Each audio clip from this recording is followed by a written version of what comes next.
Welcome to Google Drive. Let's take a tour of your drive. Google Drive is your own personal storage box right on the internet. It's a place where you can keep things you write, pictures you take, videos, slideshows, and other important files. It works just like a documents folder you'd keep on your computer, except the whole thing is kept online. That means you can open it up even when you're not at home. This is a Google Drive that's full of files and folders. This is a folder, and these are files. Inside the folders, you can also store more files. Let's click inside this one. When you first open your drive, it will probably be empty. Let's take a look around the outside of your drive so you can understand what all these symbols around the outside mean. First, let's take a look at the top. This is going to be a search bar that allows you to search all the different items inside your drive. We know we have a picture of Elvis here, so I'm going to search for Elvis. When I click search, the picture of Elvis comes up. I also mentioned the word Elvis in another document, so that comes up too. I'm going to click back to get back into my regular folder where I was. Now let's look in the upper right hand corner. Right here is just going to be where your name is. This icon right here is for the other Google apps that are available to you. If you click on that, it'll just give you a menu of a lot of different things. We're not going to be talking about all of these, but that's what's in there. This is the notifications icon. This isn't for email, but this is for other kinds of notifications that you might get.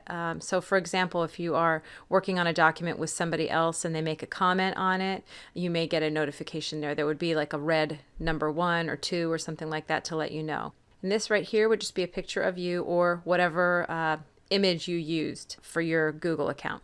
Now let's just drop down right here. This is the settings menu. Most users aren't really going to have to even mess around with this. So for right now, we're just going to leave that. But that's how you would change things like the language that you're using in Google Drive, maybe some of the apps that you have connected to it. But most of you are not going to even need to mess around with that.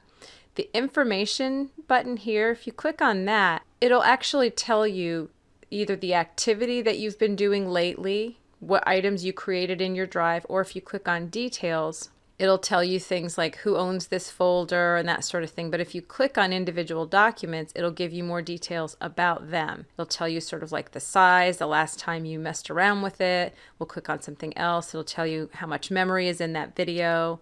And so that's what that tab is for. You can click it again to remove it. Now this one's real interesting. This one that says AZ. This is the sort options button. Let's see what happens when I click it.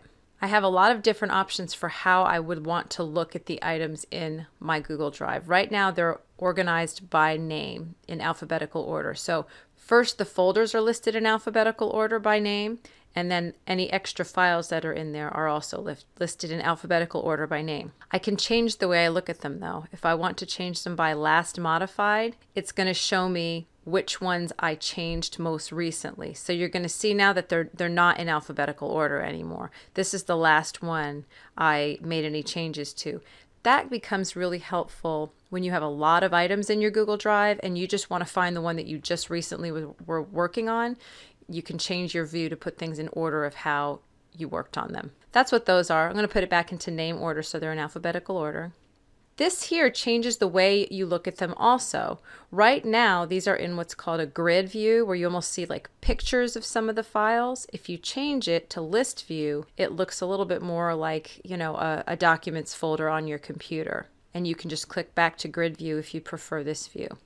We're going to talk about these other two icons in a later video tutorial. Let's move over to this side panel. Most of these items over here are going to come into play in the next video tutorial, but I just want to show you two important things right now.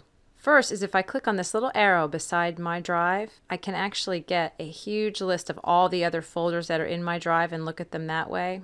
But then there's this new button.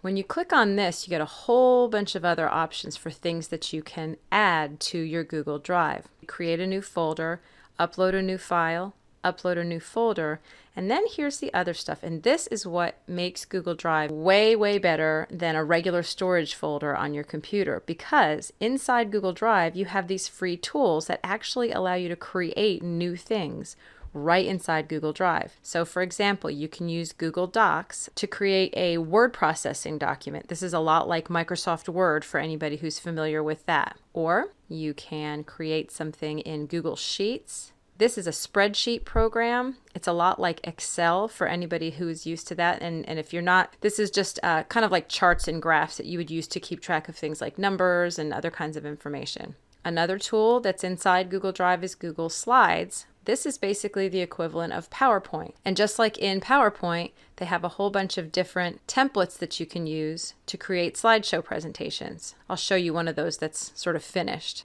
So just like in PowerPoint, you click Present and you get a bunch of slides. Two more tools that'll come automatically with your Google Drive are right through here, Google Forms, which is an online survey tool. If you've ever taken an online survey through something called SurveyMonkey or something like that, this is just like that. It allows you to create surveys or questionnaires online that people can actually take online, and then you get all the results. There's also Google Drawings, and this is just a basic online drawing tool. You can use this to create pictures and draw on them, or I'll just make some real quick thing right here, but it's a drawing tool. The other thing that comes embedded right in your Google Drive is My Maps. This allows you to create and save personal maps using all of the tools of Google Maps. You notice that some of these that I've just created have now started to appear in my Google Drive. As soon as you create something new, it starts to appear in here. All of these other tools here are meant to help you keep your files organized, and we're going to go over that in the next tutorial, Managing Files and Folders.